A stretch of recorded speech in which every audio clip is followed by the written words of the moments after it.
देखो आज अपन पढ़ेंगे चित्तौड़गढ़ी दुर्ग। क्या पढ़ेंगे? चित्तौड़गढ़ी दुर्ग। चित्तौड़गढ़ दुर्ग के बारे में कहावत सुनी हुई क्या? गढ़ तो गढ़ चित्तौड़गढ़ बाकी सब गढ़ैया। यानी कि गढ़ तो चित्तौड़गढ़,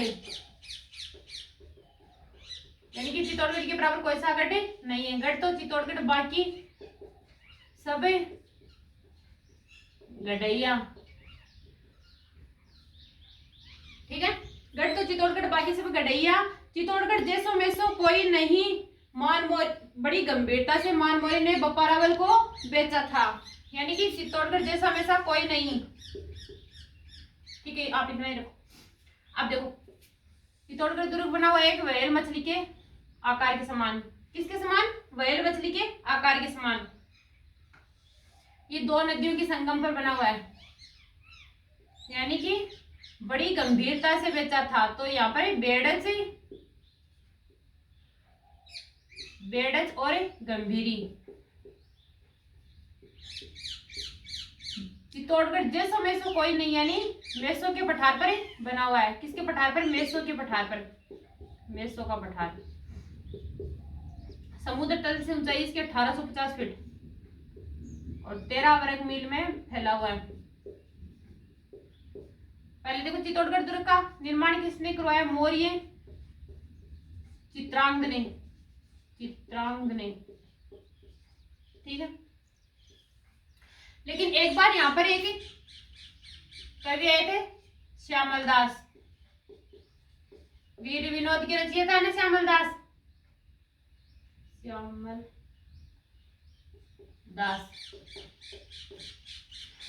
ये श्यामल दास यहाँ पर आए थे चित्तौड़गढ़ दुर्ग में। तो चित्तौड़गढ़ दुर्ग में एक शिलालेख की पट्टी टूटी हुई मिली थी और उस पट्टी के कारण उनको ये इतना ही नाम दिखा। ठीक है, तो उन्होंने इसके अनुसार मौर्य चित्रांग ने इसका निर्माण करवाया था। मौर्य चित्रांग, ठीक है चित्रांग, लेकिन श्यामल दास के अनुसार मौर्य चित्रांग ने। ठीक है, अब देखो, चित्तौड़गढ़ दुर्ग में 9 मंजिला विजय स्तंभ बना हुआ है। कितना मंजिला? 9 मंजिला। और 7 मंजिला कीर्ति स्तंभ। ये क्या है? कीर्ति स्तंभ। और ये 9 मंजिला विजय स्तंभ। ठीक है, लिविंग फोर्ट,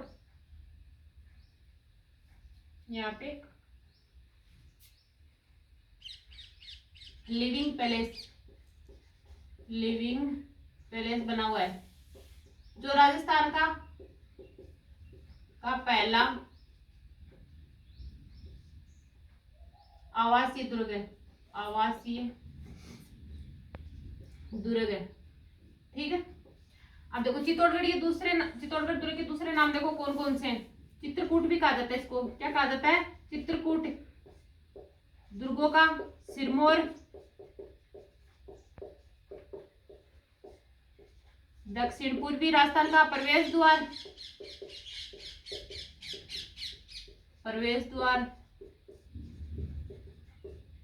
अब देखो, मौर्य चित्रांग के बाद यहाँ का शासक कौन था? मान मौर्य। और मान मौर्य ने किसको बेचा ये दुर्ग? बप्पा रावल को। बप्पा रावल को गुइल वंश का वास्तविक संस्थापक माना जाता है।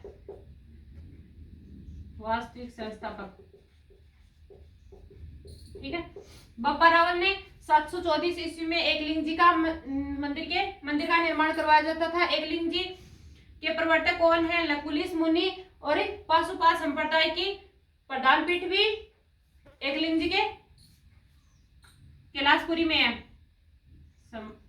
वास्तविक संस्थापक। ठीक, कहां पर है? कैलाशपुरी में पाशुपात संप्रदाय की प्रधान पीठ भी है। ठीक है, और बप्पा रावल ने राजधानी नागदा बनाई थी। अब देखो, विजय स्तंभ पर 15 अगस्त 1949 को एक डाक टिकट जारी हुआ था। 1 रुपए का डाक टिकट जारी। राजस्थान का पहला डाक टिकट जारी हुआ था ये। राजस्थान का पहला। ठीक है, कीर्ति स्तंभ पर तीसरी मंजिल, विजय स्तंभ पर तीसरी मंजिल में 3 बार अल्लाह लिखा हुआ है। क्या लिखा हुआ है? अल्लाह। कौन सी भाषा में? अरबी भाषा में। विजय स्तंभ के निर्माण किसने करवाया था? कुंभा ने। और मरम्मत किसने करवाई थी दोबारा? स्वरूप सिंह ने। इसको बनाने में कितने रुपए का खर्चा आया था? 90 लाख का। ठीक है, अब देखो विजय स्तंभ किसको समर्पित है? भगवान विष्णु को। भगवान विष्णु को, इसलिए इसको विष्णु ध्वज भी कहते हैं। क्या कहते हैं? विष्णु ध्वज भी कहते हैं। इसकी ऊंचाई है 122 फीट, 9 मंजिला।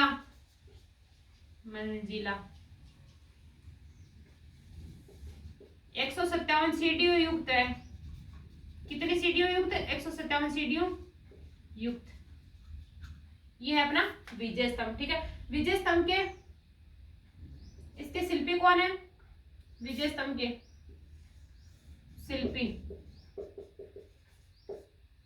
जेता नापा पुंजा, ये इनके शिल्पी है। ठीक है, और इन पर कीर्ति प्रशस्ति बनी हुई है। क्या कौन सी प्रशस्ति? कीर्ति प्रशस्ति। ठीक है, ये अपना विजय स्तंभ होगा। अब देखो यहाँ पर एक मीरा मंदिर भी बना हुआ है। कौन सा मंदिर? मीरा मंदिर।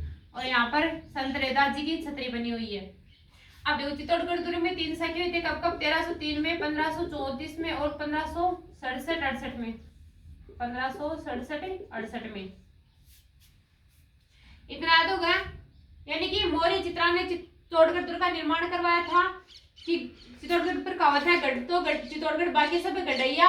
और श्यामल दास जब चित्तौड़गढ़ गए थे तो उनको मौर्य चित्रांग लिखा हुआ मिला शिलालेख पर, तो उनके अनुसार चित्तौड़गढ़ दुर्ग का निर्माण करवाया मौर्य चित्रांग ने। और चित्तौड़गढ़ दुर्ग में 2 स्तंभ बने हुए, विजय स्तंभ और कीर्ति स्तंभ। विजय स्तंभ 9 मंजिला है, कीर्ति स्तंभ 7 मंजिला है। विजय स्तंभ 122 फीट ऊंचा है और 157 सीढ़ियों युक्त है। विजय स्तंभ पर कीर्ति प्रशस्ति लिखी हुई है। इनके शिल्पी जेप्ता नापा पुंजा। और विजय स्तंभ पर 15 अगस्त 1949 में डाक टिकट जारी हुआ 1 रुपए का, जो राजस्थान का पहला डाक टिकट कहा जाता है। ठीक है, इस पर तीसरी मंजिल पर 3 बार अल्लाह लिखा हुआ है, जो अरबी भाषा में है। यहाँ पर एक लिविंग पैलेस बना हुआ है, जो राजस्थान का पहला आवासीय दुर्ग कहलाता है। विजय स्तंभ भगवान विष्णु को समर्पित है, इसलिए विष्णु ध्वज भी इसको कहते हैं। 122 फीट ऊंचा है, 9 मंजिला, 157 सीढ़ी युक्त है। मरम्मत किसने करवाई? स्वरूप सिंह ने। निर्माण करवाया कुंभा ने। कुंभा ने कब करवाया? 1437 ईस्वी में सारंग का युद्ध जीते थे। कौन सा युद्ध जीते थे? सारंग का युद्ध। किनके बीच हुआ था? कुंभा और मोहम्मद खिलजी के बीच। मोहम्मद खिलजी के बीच। खिलजी हार गए थे इस युद्ध में और कुंभा जीत गए थे, तो अपनी विजय की खुशी में विजय स्तंभ का निर्माण करवाया था। ठीक है, अब देखो यहाँ पर एक मीरा मंदिर बना हुआ है। मीरा मंदिर, यहाँ पर संत रैदास की छतरी, ये 3 साके हुए थे। और मौर्य चित्रांग के बाद यहाँ का शासक मानमौरी ने बप्पा रावल को बेच दिया था। ये बप्पा रावल गुरिल वंश के संस्थापक कहे जाते हैं। जो वास्तविक संस्थापक हैं, बप्पा रावल ने राजधानी नालंदा को बनाया था और एकलिंग जी का मंदिर बनाया था कैलाशपुरी में। जो एकलिंग जी का मंदिर है कैलाशपुरी में, वो पशुपात संप्रदाय की प्रधान पीठ है और उनके जो प्रवर्तक है वो लकुलिस मुनि है। ठीक है, इतना याद हो गया। आगे देखते हैं।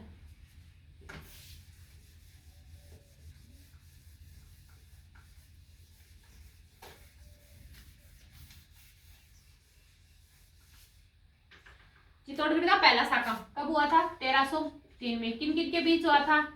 रतन सिंह और अलाउद्दीन खिलजी। अलाउद्दीन खिलजी।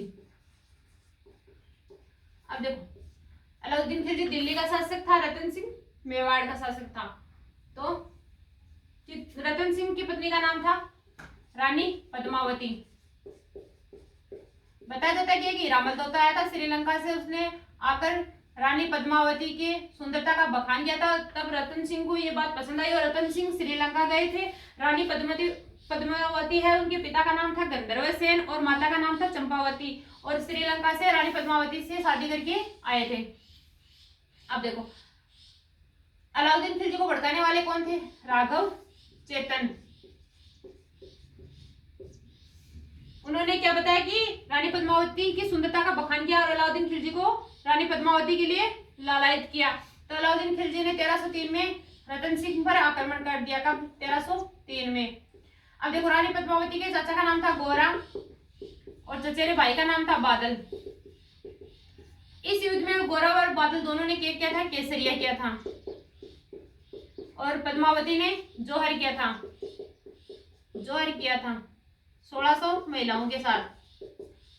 इसलिए यहाँ पर जौहर मेला बढ़ता है चित्तौड़गढ़ दुर्ग में। क्या बढ़ता है? जौहर मेला। कब? चैत्र कृष्ण एकादशी को। ठीक है। अब देखो, रतन सिंह इस युद्ध में हार गए थे, अलाउद्दीन खिलजी विजय हुए थे। तो रतन सिंह ने की मृत्यु हुई और गोरा और बादल ने क्या किया? केसरिया किया। रानी पद्मावती ने जौहर कर लिया। क्या कर लिया? जौहर कर लिया। अब देखो, अलाउद्दीन खिलजी के साथ उनके आदमी आए थे हमीर खुसरो। कौन आए थे? हमीर खुसरो। हमीर खुसरो ने एक लिखी खजाइन उल फतुह। इसमें इस 1303 के रतन सिंह और अलाउद्दीन खिलजी के साके का वर्णन मिलता है। ठीक है, क्या मिलता है? वर्णन मिलता है। हमीर खुसरो को अब अलाउद्दीन खिलजी का दरबारी कवि व साहित्यकार भी कहा जाता है। अलाउद्दीन खिलजी का दरबारी कवि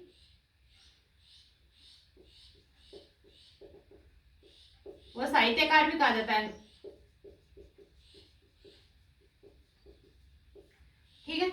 इनका जन्म अलाउद्दीन खिलजी का हमीर खुसरो का जन्म में पटियाली गांव में इटावा उत्तर प्रदेश में हुआ था। ठीक है। अब देखो, गोरा और बादल दोनों के महल भी कहाँ बने हुए हैं? चित्तौड़गढ़ दुर्ग में बने हुए हैं। चित्तौड़गढ़ दुर्ग में।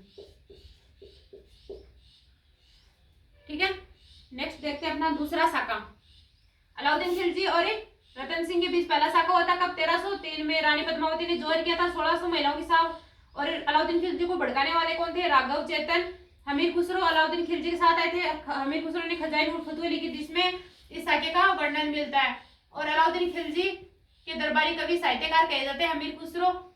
यहाँ पर जौहर मेला लगता है। कभी? चैत्र कृष्ण एकादशी को। गोरा और बादल ने क्या किया था? केसरिया किया था। अब देखो, इस पर एक फिल्म बनी थी पद्मावत। कब बनी थी? 1540 में। इनके डायरेक्टर थे मलिक मोहम्मद जायसी। ठीक है। कौन सी फिल्म बनी थी? पद्मावत। कब? 1540 में। इसके डायरेक्टर थे मलिक मोहम्मद जायसी। नेक्स्ट देखते हैं अपना दूसरा साका।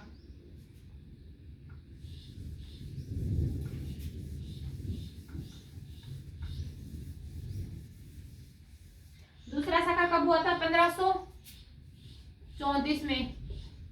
यहाँ पर शासक किसका था? कर्मावती का। 1533 में कर्मावती पर बहादुर सिंह ने आक्रमण किया। बहादुर सिंह कहाँ था? गुजरात का शासक था। बहादुर सिंह ने आक्रमण किया 1533 में। तो कर्मावती ने क्या किया? दुर्ग की चाबी और अपना कमरबंद इसको दे दिया। क्या दिया? दुर्ग की चाबी और कमरबंद दे दिया। बहादुर सिंह चला गया। लेकिन नेक्स्ट बार 1534 में बहादुर सिंह दोबारा आक्रमण करता है और कर्मावती क्या करती है? हुमायूं को राखी भेजती है। किसको? हुमायूं को। लेकिन हुमायूं टाइम पर रक्षा करने के लिए नहीं पहुंचता है। और कौन? बाघ सिंह इसकी रक्षा करता है, रानी पद्मावती की। बाघ सिंह। और बाघ सिंह यहाँ पर क्या कर लेता है? केसरिया कर लेता है। तब रानी कर्मावती 800 महिलाओं के साथ में जौहर करती है। क्या करती है? 800 महिलाओं के साथ में जौहर करती है। बाघ सिंह की छतरी कहाँ बनी हुई है? चित्तौड़गढ़ दुर्ग में पाटनपोल द्वार पर। ठीक है। ये था अपना दूसरा साका। यानी कर्मावती हुमायूं को राखी भेजते हैं। हुमायूं टाइम पर रक्षा करने के लिए नहीं पहुंचते। बाघ सिंह रक्षा करते हैं। बाघ सिंह केसरिया करते हैं। चित्तौड़गढ़ दुर्ग में बाघ सिंह की पाटनपोल के पास छतरी बनी हुई है। और बहादुर सिंह गुजरात के थे जो कर्मावती पर आक्रमण कर रहे थे। कर्मावती ने 800 महिलाओं के साथ में जौहर किया था। ठीक है। नेक्स्ट साका अपना तीसरा।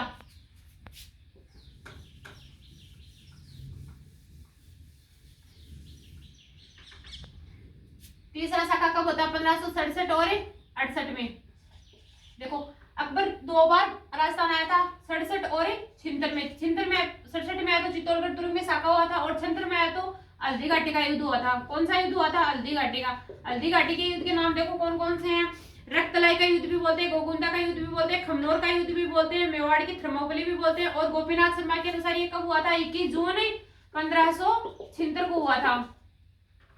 ठीक है, इसे हाथियों का युद्ध भी कहते हैं। अब देखो अपने तो तीसरे साके की बात कर रहे हैं। 1567-68 में वकील के बीच इधर तो उदय सिंह था और सामने कौन था? आक्रमणकारी अकबर। ठीक है, उदय सिंह इस युद्ध में आ जाता है और ये कहां चला जाता है? गोगुंदा। गोगुंदा चला जाता है और गोगुंदा में बताया जाता है कि उदय सिंह की मृत्यु हो जाती है। यहाँ पर फूलकवण ने क्या किया था? जौहर किया था। फूलकवण ने जौहर किया था। फतेह सिंह की पत्नी थी, फतेह सिंह की पत्नी थी फूलकवण। अब देखो उदय सिंह का पुत्र कौन था? महाराणा प्रताप। महाराणा प्रताप। और महाराणा प्रताप की माता का नाम था Jaiwanta by. Jaiwanta by. Jaiwanta by के पिता का नाम था अखेराज सोनग्रा। कौन था? अखेराज सोनग्रा, यानी महाराणा प्रताप के नाना जी। अब उदय सिंह की दूसरी रानी थी धीर बटियाणी और उदय सिंह धीर बटियाणी के प्रेम जाल में फंसते जगमाल को अपना उत्तराधिकारी मानते थे, जगमाल को। लेकिन जगमाल उस टाइम नहीं था और इसलिए अखेराज सोनग्रा ने क्या किया? अपने महाराणा प्रताप को 28 फरवरी 1572 को राज्याभिषेक कर दिया और राजा बना दिया। ठीक है, और अकबर क्या करता है? फिर कहां जाता है अकबर? आगरा में। अब देखो जब अकबर के सामने युद्ध लड़ रहे थे कौन? इधर अकबर था, इधर जयमल राठौड़ और फत्ता सिसोदिया। अकबर के पास पिस्टल थी, उसका नाम क्या था? संग्राम। याद रखना ये क्वेश्चन आया हुआ है, संग्राम। ठीक है, अकबर की पिस्टल से इन दोनों की मृत्यु हो जाती है। जब ये घायल हो जाते हैं तब इसके भतीजा पहुंच जाते हैं वीर कल्ला जी। वीर कल्ला जी और अपने चाचा जी को कंधों पे उठाते हैं। तो दो इनके हाथ और दो इनके, जब मुगल सेना देखती है इनको कंधों पर लिए हुए, तो ऐसे थे, ये थे वीर कल्ला जी और ये इनके चाचा जी जयमल राठौड़। तो ऐसे लगे तो मुगल सेना ने इनको 4 हाथों के देवता बोला। क्या बोला? 4 भुजाओं के देवता देव। और इसे शेषनाग का अवतार भी कहा जाता है, शेषनाग के का अवतार। वीर कल्ला जी की छतरी कहां बनी हुई है? बैरोपोल के पास, चित्तौड़गढ़ दुर्ग में। बैरोपोल के पास चित्तौड़गढ़ दुर्ग में। ठीक है, अब अकबर जाता है आगरा और आगरा का शहर किसने बसाया? आगरा शहर बसाया सिकंदर लोदी ने। सिकंदर लोदी ने। सिकंदर लोदी की माता कौन थी? सुनारी थी। आगरा शहर यमुना नदी के किनारे। किस नदी के किनारे? यमुना नदी के किनारे। और आगरा के किले में क्या किया अकबर ने? क्या किया? जयमल राठौड़ और फत्ता सिसोदिया दोनों की अर्थी पर मूर्तियां रखवा दी। ठीक है, अब जैसे ही औरंगजेब आता है, कौन आता है? औरंगजेब। तो इन दोनों मूर्तियों को यहां से हटवा के और कहां ले जाता है? यहां से उठाकर इनको ले जाता है जूनागढ़ के किले में। वर्तमान में ये जूनागढ़ के किले में, दोनों जूनागढ़ के किले में। जूनागढ़ का किला कहाँ है? बीकानेर में। और इस किले का 2 नाम और भी है, कौन सा? एक तो राती घाटी का किला, राती घाटी का किला भी बोलते हैं, और दूसरा बोलते हैं जमीन का जेवर। जमीन का जेवर। ये था अपना तीसरा साका। कब हुआ? 1567-68 में। किनके बीच? उदय सिंह और अकबर के बीच। उदय सिंह काजरे के गोगुंदा, गोगुंदा में उदय सिंह की मृत्यु हो जाती है और फूलकंवर ने यहाँ पर जोर किया था। फूलकंवर फतेह सिंह की पत्नी थी। अकबर क्या करना चाहता था? धीर सिंह बटियाणी की प्रेम जाल में फंसकर जगमाल को अपना उत्तराधिकारी मानता था। लेकिन जैसे ही गोगुंदा में मृत्यु हो जाती है उदय सिंह की, तो महाराणा प्रताप के नाना जी कौन थे? अखेराज सोनग्रा। और वो चाहते थे कि महाराणा प्रताप यहाँ का राजा बने। तो 28 फरवरी 1572 को गोगुंदा में उनका राज्याभिषेक कर दिया जाता है। महाराणा प्रताप को राजा बना दिया जाता है। जब अकबर के सामने युद्ध लड़ रहे थे जयमल राठौर और फत्ता सिसोदिया, तो अकबर की पिस्टल का नाम था संग्राम। और ये दोनों घायल हो जाते हैं। वीर कल्ला जाते हैं, अपने चाचा जी को कंधों पर ले जाते हैं। तो इनको 4 भुजाओं के देवता और शेषनाग का अवतार कहते हैं। वीर कल्ला जी की छतरी कहां बनी हुई है? भैरव पोल के पास चित्तौड़गढ़ दुर्ग में, ठीक है। और अकबर कहाँ जाता है, आगरा में, और आगरा के दुर्ग के सामने इन दोनों की मूर्तियां बनवा देता है। लेकिन जैसे ही औरंगजेब आता, दोनों मूर्तियों को तुड़वाकर कहा ले जाता है जूनागढ़ के किले में। जूनागढ़ का किला कहाँ है, बीकानेर में। बीकानेर के किले को क्या बोलते हैं, राती काटी का किला बोलते हैं, और जमीन का जेवर बोलते हैं। ये था अपना तीसरा साका, ठीक है।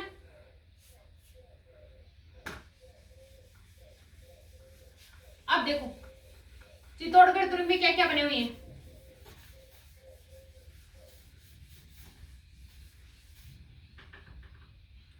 चित्तौड़गढ़ दुर्ग में बने हुए हैं, रानी पद्मावती का महल बना हुआ है, रतनगढ़ सिंह का महल बना हुआ है, कुंभा श्याम का मंदिर बना हुआ है, मीराबाई का मंदिर बना हुआ है, रसंद्रदास की छतरी है, नागजा की दरगाह है, चलफिरसा की दरगाह है, और पांडव 7 पोल है, पांडव पोल, भैरव पोल, गणेश पोल, लक्ष्मण पोल, राम पोल।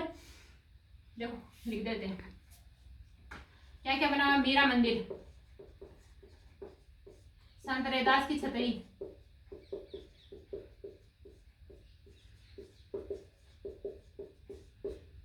कुंभ श्याम मंदिर,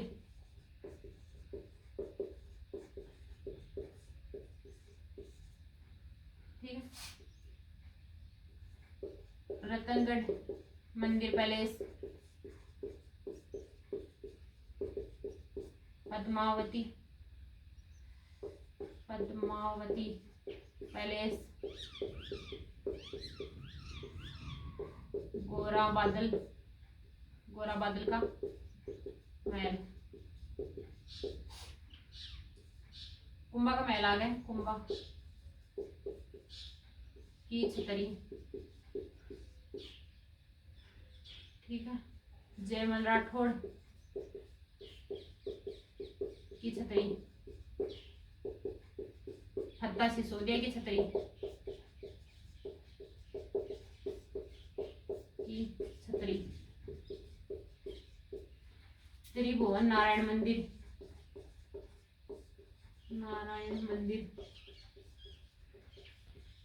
तुलजा भवानी का मंदिर, छत्रपति शिवाजी की कुलदेवी मानी जाती है तुलजा भवानी, बाण माता का मंदिर,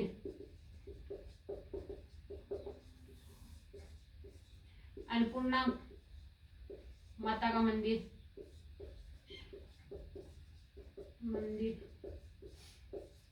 कालिका माता का मंदिर,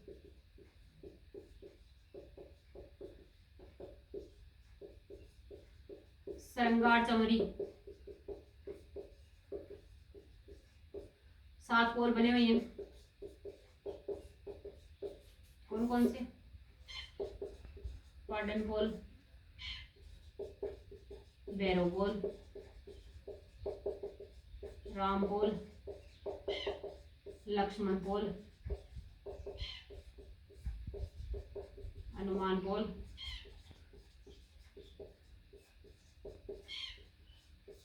और जोर्डन पोल। 7 पोल बने हुए हैं प्रवेश द्वार पर, ठीक है। और क्या क्या बना हुआ है देखो, नौलखा भंडार, और एक जोहर कुंड, राम कुंड, भीमलत कुंड,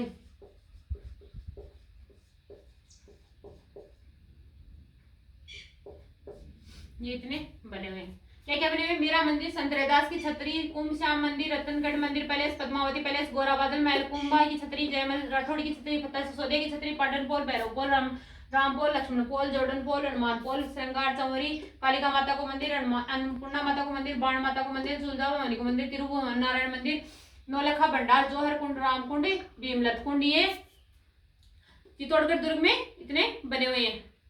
याद हो जाएंगे, 2-3 बार करेंगे, याद हो जाएंगे। ओके।